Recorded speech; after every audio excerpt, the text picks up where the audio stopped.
Hey, welcome back. Sorry, this was the longest period of time between videos since I started doing this channel.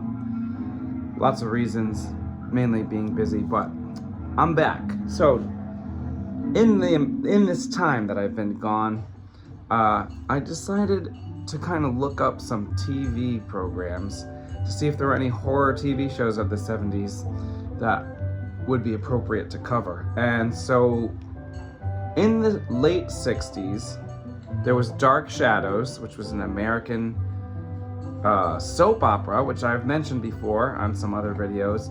I think that started in 67 and went through maybe the early 70s. Now, I'm not covering that because there's like 1,000 episodes or something, and I definitely can't get through that. But in the UK, in the same time period, there was this show called Mystery and Imagination.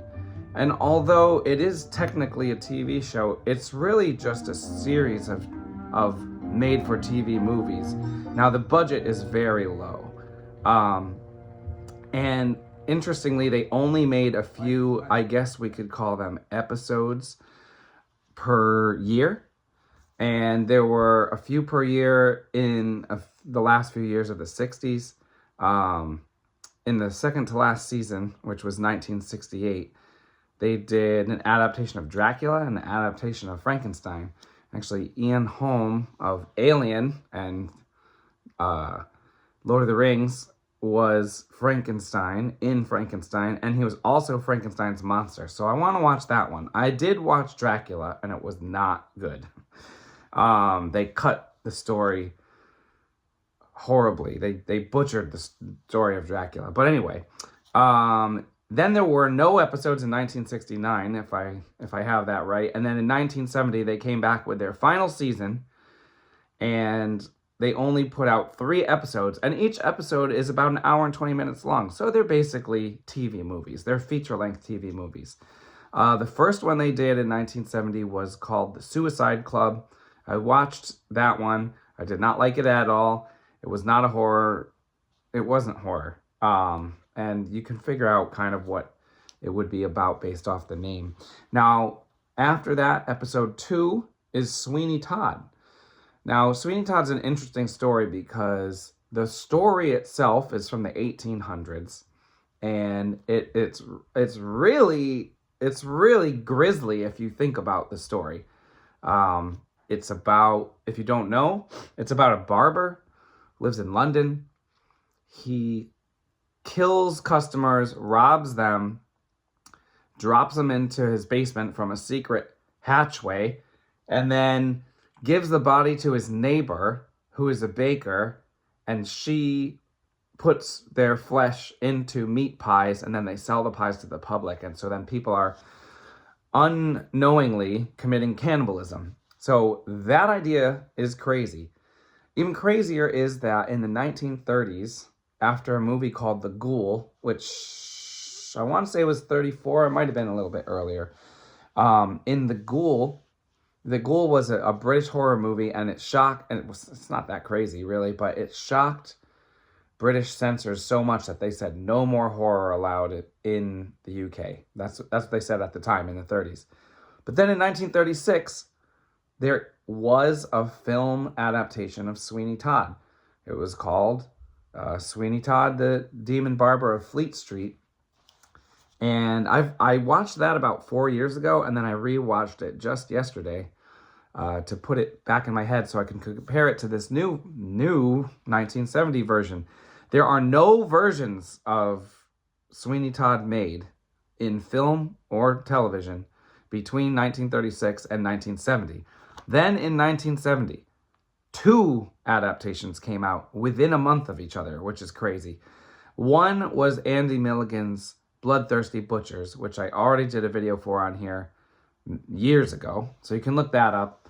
I did not rewatch that recently, but I did take a look at the review I left, and I gave it a scathing 1 out of 10 review.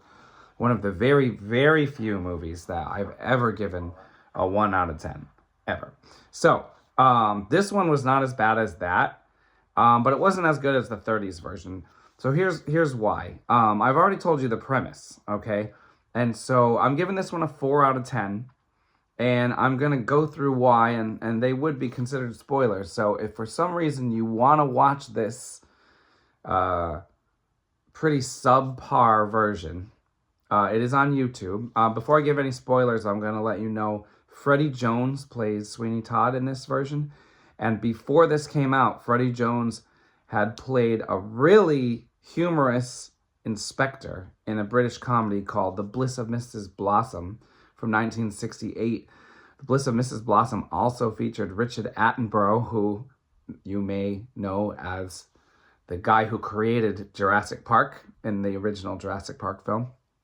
The Bliss of Mrs. Blossom was a silly but also smart comedy about Mr. Blossom, who runs a bra factory and ignores his wife, and his wife has an affair, and then the guy she has an affair with won't leave, so he starts living in the attic, and Freddie Jones believes that that guy has been killed because he's gone missing, and so he's investigating what he believes is a murder, even though it's not.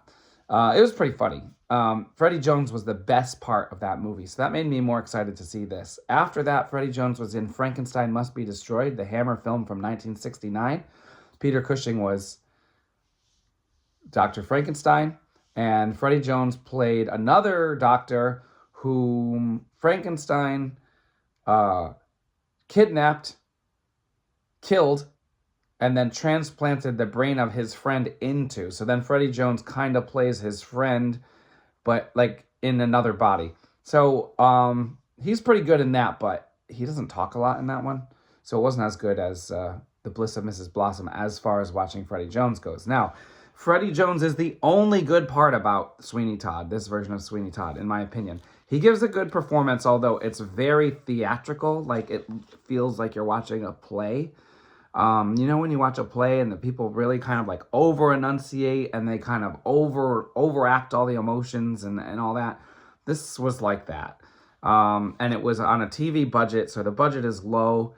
Minimal sets. You can just tell not a lot of money went into it. So I give it a 4 out of 10 because, first of all, it's 1970. I know it's TV, so I guess they couldn't show as much on TV, but for 1970, it's really, really, really tame. Especially considering the subject matter and the source story. I will tell you, you do not see a single pie in the entire movie. In this entire adaptation, there is no pie.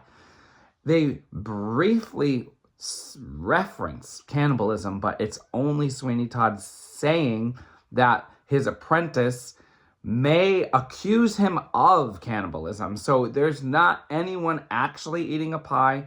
There's no visuals of pies, and the character of Mrs. Lovett is way underemphasized in this episode.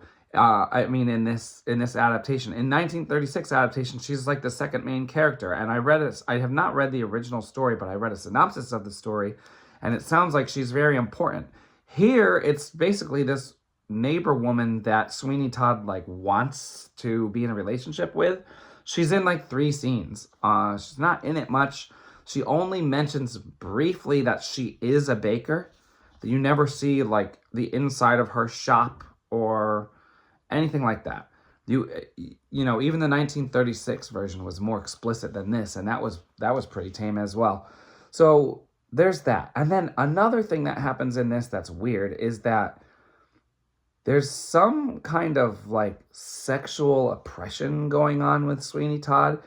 And in the 36 version, he keeps losing apprentices. And I inferred it to mean that he was killing them because they figured out that he was a murderer. And when they figure it out, he can't have any witnesses, so he killed them. Now, it's not really explicit in that. But in this version, whenever they are about to approach puberty, he brings them to this place that's essentially a solitary confinement prison for young boys, and this like sketchy Irish guy like is the warden. And so whenever they hit puberty, he brings them there, and he like can't stand to have like a pubescent apprentice, which is not explained. I don't know what they were going for with that. His profession is that he shaves people because he's a barber. It's interesting because Sweeney Todd never seems to give anyone a haircut. He just shaves them. But anyway, he like doesn't want to have an apprentice who would need a shave. I don't know. It's weird. In the 36 version, there is basically a hero type character named Mark, and Sweeney Todd tries to kill him, and I guess we're getting into spoiler territory here now. Sweeney Todd tries to kill him, fails, and then his fiance, or like girl he wants to marry, actually, the girl he wants to marry dresses up as a boy and like kind of tricks Sweeney Todd, and then they like kind of trick him into, you know, bring him out in the open or whatever. In this version, that guy Mark, he's killed in the first scene of the movie. And Sweeney Todd steals his pearls, which were supposed to be a gift for his fiance. You never meet the fiance until the end, and then she shows up dressed like a boy, which that part's similar to the 36 version. And then he really likes her because he thinks she's a boy, but she's so feminine that he's like, oh, you're never gonna grow a beard. And then he wants her as an apprentice. That was weird. And then she like reveals that she's a girl and that she's there to like avenge her fiance's death. So, you know, that part was all right. Also, there's this character, the Beetle, and in the 36 version, he's the one that brings Sweeney Todd his apprentices. He's bringing him his 8th boy in like 8 weeks in the 36 version. And in this version, the Beetle has nothing to do with the apprentices. Instead, the Beetle comes and the Beetle wants to investigate Sweeney Todd's cellar because there's a stink coming from it. Well, I guess the stink is coming from the dead bodies down there, but I thought they were becoming pies. So I guess not. That doesn't make any sense. There were also a lot of parts of this. I don't know what's going on with my visual here. This is strange. But there's a lot of parts that seem like almost like scenes were cut. Scenes were cut off when they shouldn't have been. This is unfortunate with the visual. Well, I'll wrap it up anyway. The last thing is, unfortunately, this version, at the end, they make it so that all of the killings were imagined by Sweeney Todd and that he didn't actually kill anyone. And it was all in his head, which is really takes what little edge of the story away. It's really not good. If it wasn't for Freddie Jones's performance, there would be absolutely no value in this at all. Thankfully, there are only 3 episodes of this TV show in all of the 70s. The first one was not horror. This one was not good, and I only have to watch one more. Now, the last one has a mummy. It's so I'm hoping that's a little better than this one because I like mummies. So we shall see, but I'll probably do that one soon. All right. Thanks for tuning in, and I'll see you next time.